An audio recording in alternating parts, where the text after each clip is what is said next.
Il fait jour à nouveau, on va pouvoir continuer de travailler sur ce moyeu. Donc il me reste encore une petite coupelle à retirer et après c'est le remontage. J'ai dû attendre que la nuit passe parce qu'hier il faisait vraiment trop noir et comme on est en hiver, 17h30, j'y voyais plus grand chose. Mais je me demande vraiment comment je vais faire pour la voir. Alors je vais commencer par me remettre un peu de dégrippant.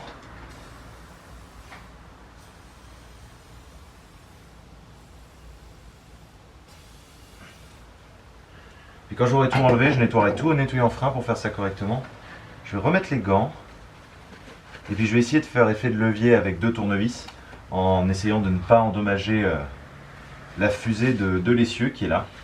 Alors hier je ne vous l'ai pas bien montré, mais voilà sur le boulon ce qu'il faudra que je fasse sur le boulon neuf qui tient le moyeu et son roulement sur la fusée de l'essieu. Et la fusée de l'essieu c'est le nom qu'on donne à la grosse tige filetée qui dépasse là. Bon, alors déjà.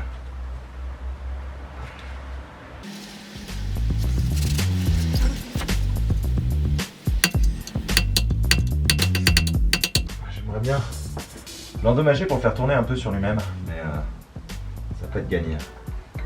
Ça c'est très gras.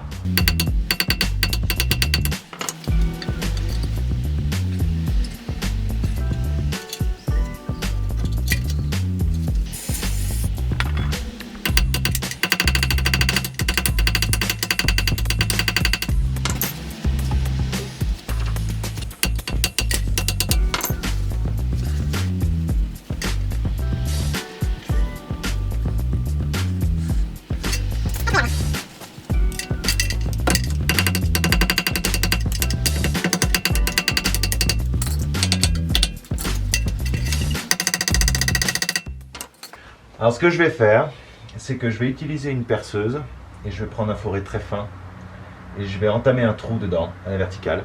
Ensuite, je vais prendre un fourré un peu plus gros et je vais essayer d'élargir en travers et j'utiliserai ce trou, sans évidemment atteindre la fusée bien sûr, pour essayer de le faire pivoter parce qu'une fois qu'il aura commencé à tourner, ça ira. Là en fait, j'ai aucune prise pour essayer de le détacher.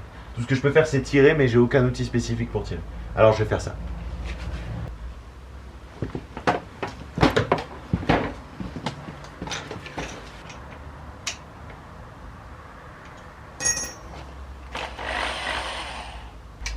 Lunettes de sécurité.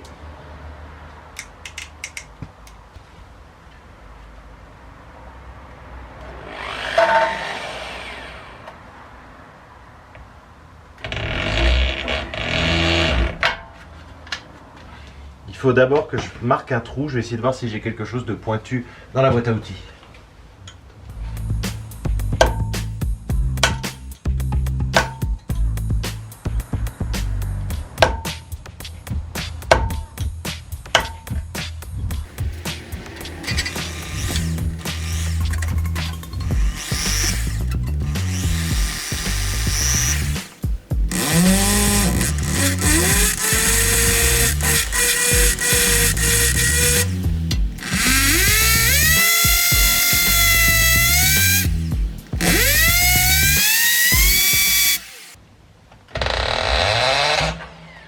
Et c'était à prévoir.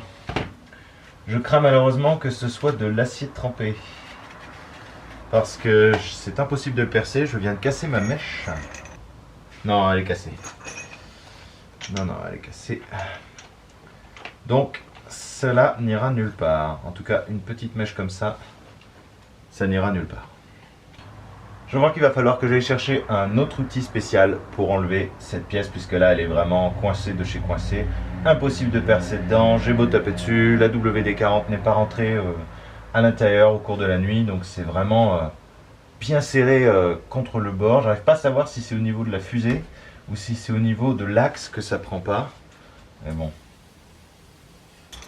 Voilà, je reviens de quelques courses et voilà ce que j'ai acheté. C'est un gros extracteur et j'espère pouvoir aller choper les dents avec ce bord là et ensuite prendre appui sur l'accroche du roulement sur l'axe ici. Le seul petit truc qui m'embête, c'est que là c'est très pointu, mais je pense pas que ça va abîmer spécialement la fusée. Donc on va le reculer un peu. Je vais le graisser un peu aussi. Donc ça marche fondamentalement comme l'autre en fait, hein. C'est en vissant qu'on va réussir à le sortir.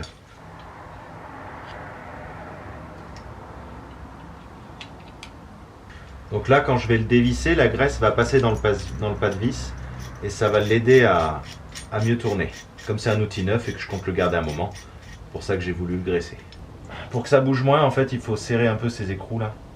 Donc ça, je le ferai après, une fois que je l'aurai mis en place, je vais serrer tout ça. Je le serre déjà à la main parce que du coup ça reste mobile.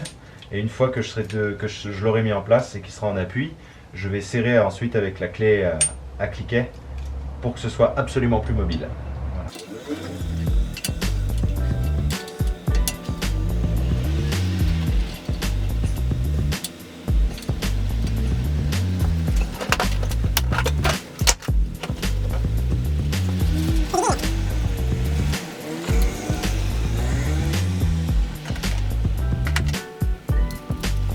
Donc j'ai deux clés de taille différente avec deux embouts de 10. Je vous mets le lien de cet outil dans la description. Et pour le serrage, c'est du 14. Je serre pas trop fort, c'est pas la peine. C'est juste pour le maintenir en place. Je vais essayer comme ça.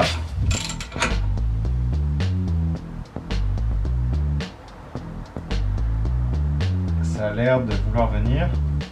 Oui, ça bouge. Ah, il est bien collé à la fusée en fait. Ça va devenir de plus en plus facile là.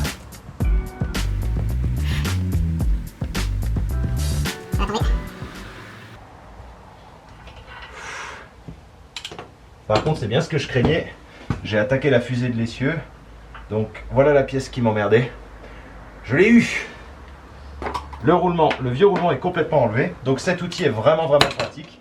Je vous mets le lien dans la description. Et donc pour sortir un moyeu, il faut un extracteur de moyeu comme on l'a vu dans la vidéo précédente. Mais aussi un extracteur arracheur un peu plus simple à crochet. Voilà, sachant que la plupart des extracteurs de moyeu sont juste des pièces comme ça en fait. Celui que j'ai eu hier, celui-là, on ne le trouve pas sur Amazon. Celui que vous avez dans la description ressemble plus à celui-là mais plus gros. Bon allez, on va nettoyer un peu tout ça. Donc là c'est du nettoyant frein.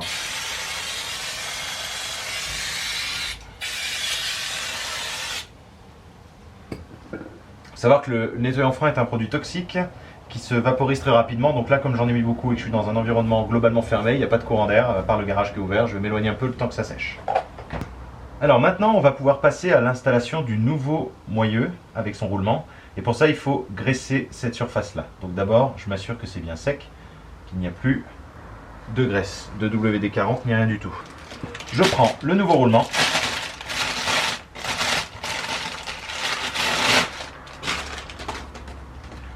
Voilà, il a l'air plutôt bon. Les filetages sont nickel. Je prends la graisse lithium et je vais aller l'étaler au doigt sur la fusée.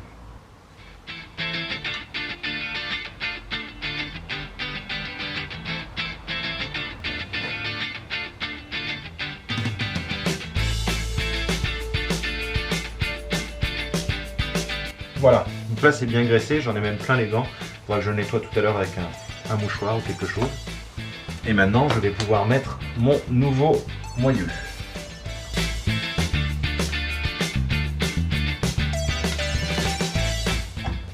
Hop là. Voilà, il est en place. Je vais le faire pivoter un peu. Voilà, il n'y a pas de jeu. On n'entend pas le roulement. Il y a juste à le serrer, c'est tout. Donc il faudra remettre l'écrou. Et puis ensuite je mettrai un peu de graisse sur le bout ici parce que comme j'ai entamé la fusée, là je ne sais pas si vous le voyez bien, mais il y a un gros trou qui a été provoqué par la pointe de mon outil, donc j'aurais dû mettre une rondelle ou quelque chose. Et bien je vais mettre de la graisse dessus pour pas que la rouille attaque la fusée à cet endroit là. Alors avec le nouveau moyeu et nouveau roulement, il y avait un nouveau boulon et une nouvelle coupelle. Alors voilà le nouveau boulon et la nouvelle coupelle. Je viens le placer dessus.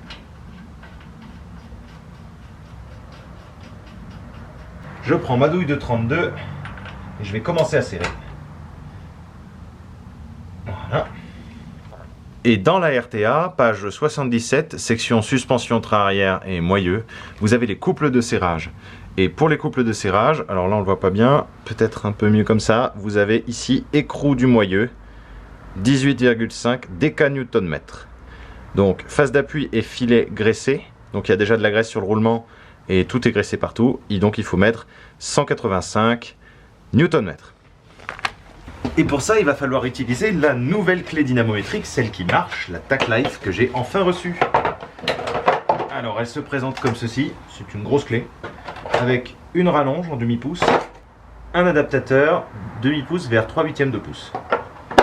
Elle est réglée au minimum, je la mets en mode serrage, ensuite je la desserre en bas, comme ça, quelques tours.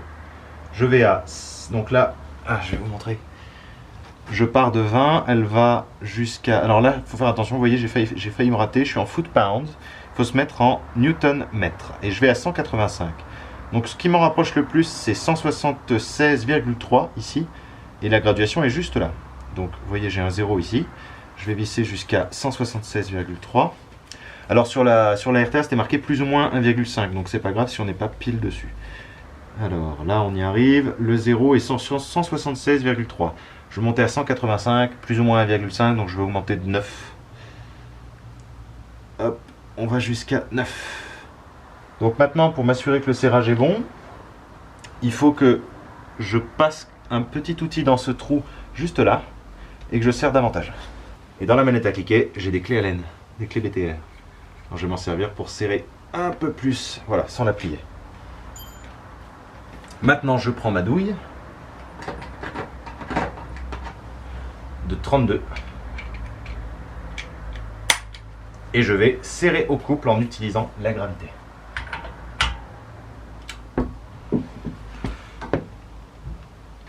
J'ai pas beaucoup de place vers l'avant pour utiliser la gravité, alors je vais essayer quand même de serrer malgré tout vers le haut. Hop, un deuxième coup. Clac. Voilà, donc là l'écrou est serré au bon serrage. Et là, pour bien entretenir ma clé, il faut que je la desserre. Sauf que j'ai bien serré mon embout. Donc je viens desserrer ici. Je déverrouille et je reviens quasiment à zéro. Voilà, je l'ai remise au réglage minimum et comme ça, on n'abîmera pas les ressorts qui sont dedans. Alors maintenant, il va falloir que je fasse comme je vous ai dit dans la précédente vidéo. Alors je vous mets là en image la gueule qu'a le filetage de la fusée de l'essieu. Et en fait, il y a un petit creux, il y a un cran. Et il va falloir que je vienne taper au tournevis pour plier le boulon au niveau de ce creux. Donc un tournevis à frapper, en fait, c'est un tournevis dont la pointe va être plate ou autre. Et vous avez toute l'armature métallique qui va jusqu'au bout. Vous pouvez taper sur le métal.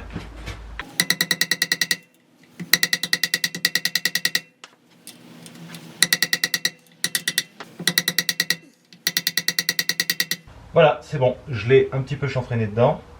Donc là maintenant, mon moyeu est bien solidaire de la voiture, correctement serré, et le roulement est nickel. Donc maintenant, je vais prendre une goutte de graisse que je vais venir appliquer là.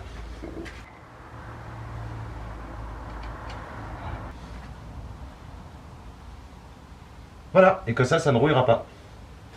Donc là maintenant, il faut que je remette la nouvelle coupelle. Donc je vais essayer de la placer comme ça.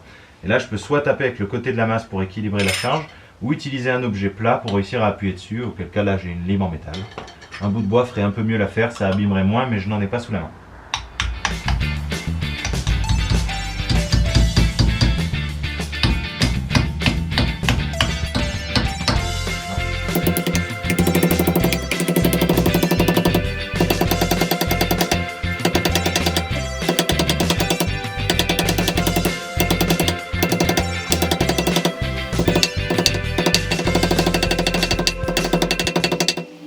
Et voilà, je l'ai un peu abîmé, mais rien de bien méchant. Au moins maintenant, elle renferme l'écrou. Il y a un endroit où, ouais, ici, c'est pas parfait. Voilà. Et là, aucun jeu. Alors sur Xara, pour pouvoir faire reculer le piston, parce que là pour remettre les plaquettes après avoir remis les disques, il faudra que le piston soit reculé. Je vais m'en occuper tant qu'on n'a pas le disque de frein, c'est plus simple. Il faut pouvoir, vous voyez c'est une forme de plus comme ça. Il faut que vous arriviez à placer un outil entre les deux, comme par exemple, bon, j'ai cette lime qui est là. Et là, vous pouvez faire pivoter le piston. Et en le vissant, en fait, il va reculer. Mais pour pouvoir le faire, je vais aller ouvrir le bocal de liquide de frein, puisque ça va repousser un peu de liquide.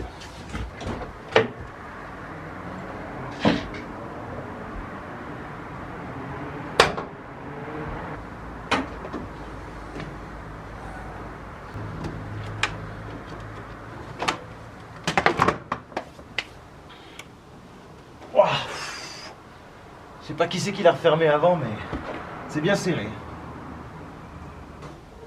Ah.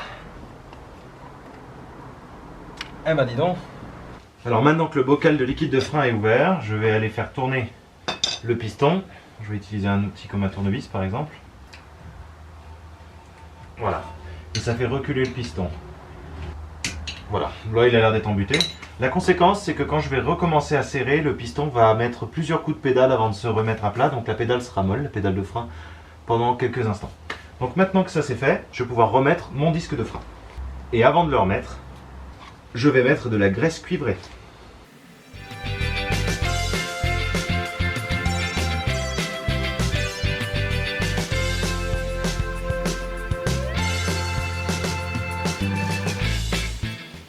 Je prends mon disque, je fais attention à ne pas toucher les parties freinage. Je viens le glisser là. Je le replaque. Je cherche les trous pour les vis. Ils sont là. Maintenant que le disque est bien mis, je viens serrer mes vis. Donc vous vous rappelez, il y a un embout Torx et un embout cruciforme. Je vais les mettre à la main dans un premier temps. Et ensuite je vais prendre les bons embouts. Alors je vais commencer par un léger serrage et ensuite j'irai voir dans la RTA s'il y a un couple de serrage. Donc je tiens mon disque.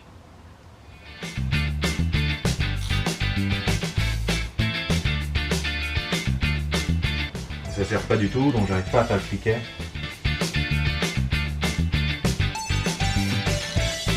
Voilà, là il y a un serrage.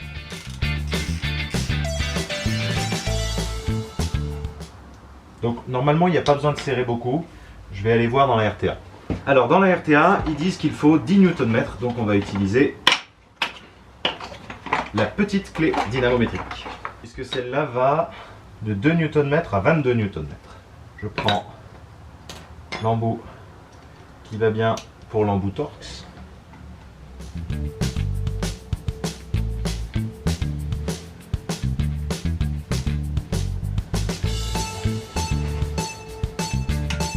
Et voilà.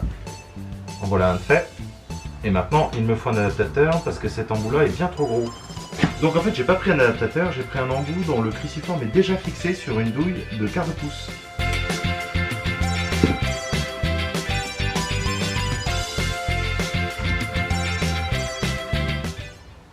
Voilà, je suis en train d'arrondir la vis cruciforme, donc on va la laisser serrer comme ça.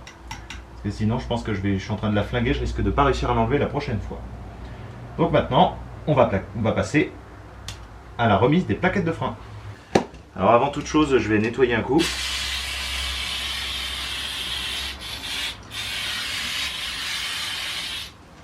Quand vous remettez des plaquettes qui étaient déjà utilisées, il faut réussir à repérer laquelle était côté piston, puisqu'elle va reprendre la forme du disque. Donc on va la laisser telle quelle. Donc je viens la reglisser dedans, dans son emplacement.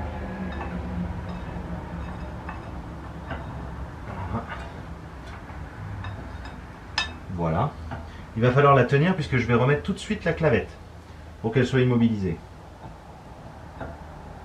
Donc là, vous voyez, j'ai pas la place pour passer mon disque. Donc je vais prendre mon étrier et je vais essayer de l'éloigner. Voilà. Vous pouvez le bouger, hein, c'est parfaitement mobile. Et maintenant, j'ai la place pour mettre mes plaquettes. Et maintenant, il faut remettre la fameuse petite clavette.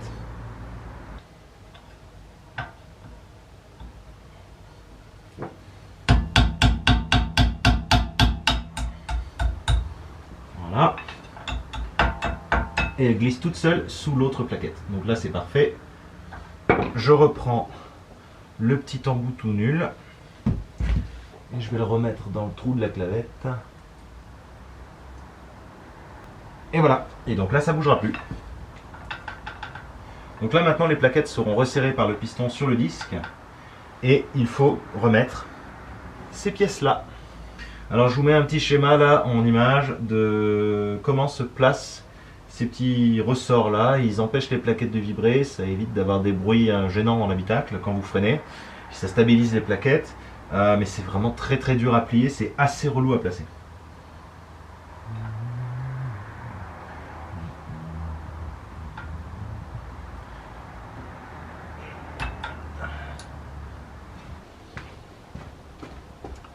Tant que j'y suis, je referme le bocal. Faut profiter pour vérifier le niveau. Là, je l'avais déjà fait juste avant. Il n'y a pas de souci. Voilà.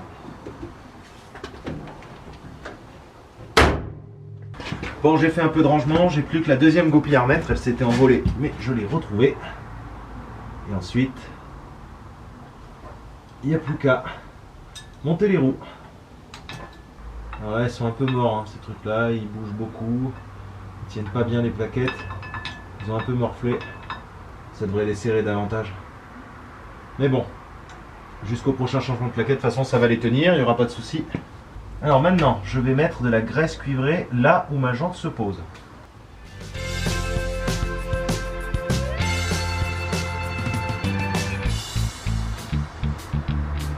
Ça va faciliter le démontage.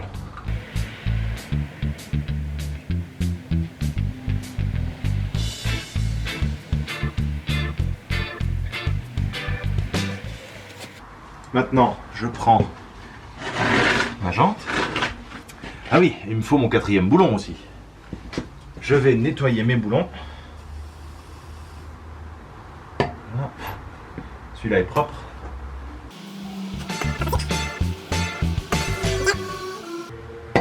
Et c'est bon. Alors maintenant, on se prépare. On remet la roue. Moment de vérité.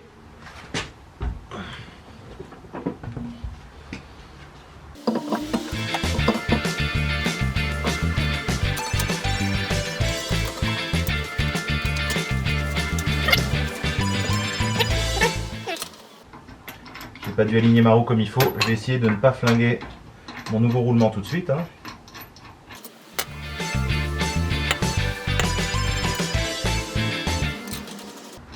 Alors là, ça y va tout seul.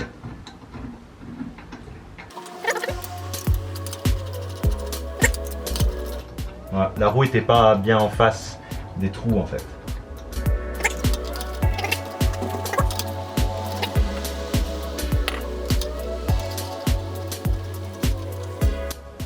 Bingo. Serrage.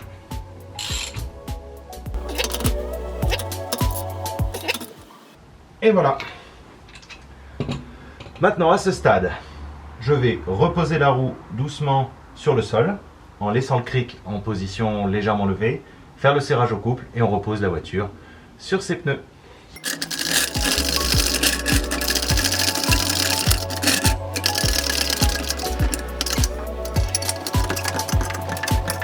Allez, on va libérer la chandelle.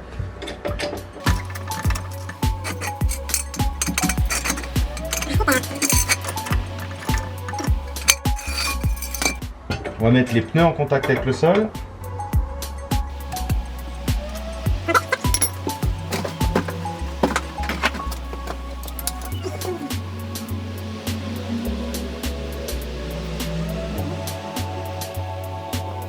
« 100 Nm.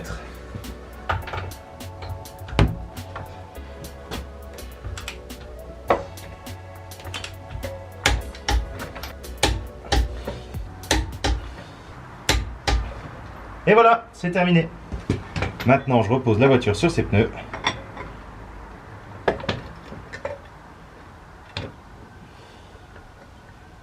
Et elle est bonne pour repartir. Donc maintenant, on va faire un essai sur route.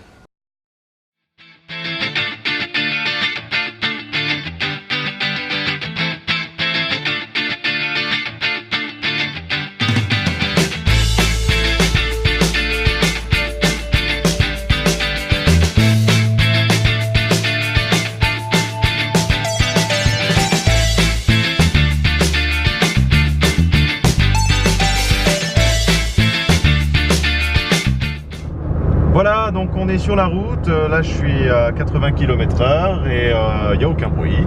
On n'entend pas le roulement, au niveau du freinage c'est plutôt bon, puisque là si je freine c'est plutôt correct. Donc au niveau des plaquettes on est bien mis.